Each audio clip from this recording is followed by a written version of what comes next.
নির্বাচন কমিশন যা খুশি করতে পারে, প্রিসাইডিং অফিসার যা যা করার করতে পারে, এসপি ডিএম সবকিছু করতে পারে, রিসাপ্লিং করতে পারে, এটা তাদের অধিকারের মধ্যে পড়ে।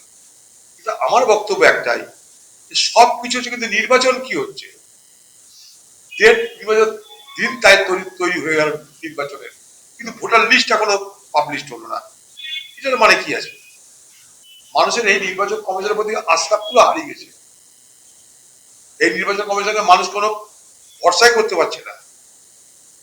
যেখানে নির্বাচন কমিশন যাদের নেতৃত্বে, যারা অভিভাবক এই ক্ষেত্রে, অন্তত নির্বাচন করানোর ক্ষেত্রে, তাদের প্রতি যদি মানুষের আস্থা না থাকে, সেই নির্বাচনের কি মূল্য থাকবে? মাথায় ঢুকছে না আমার এটা, কিন্তু একদম সত্যি কথা বলছি। এই নির্বাচনটা হাস্যস্কর করছে, এই নির্বাচনটা পশ্চিমবঙ্গের মানুষের সঙ্গে ইয়ার কি মারছে, যাবে ছেলে খেলা করছি পশ্চিমবঙ্গের মানুষের সঙ্গে এই নির্বাচন আর নির্বাচনের তালিকা নিয়ে। মাসের পর মাস ধরে এই এক এসআইআর এসআইআর এসআইআর, আর আমাদের কোনো কাজ নাই, কর্ম নাই, রুটি নাই, এসআইআর প্রক্রিয়ার মধ্যেই আমরা সব ব্যস্ত হয়ে পড়লাম।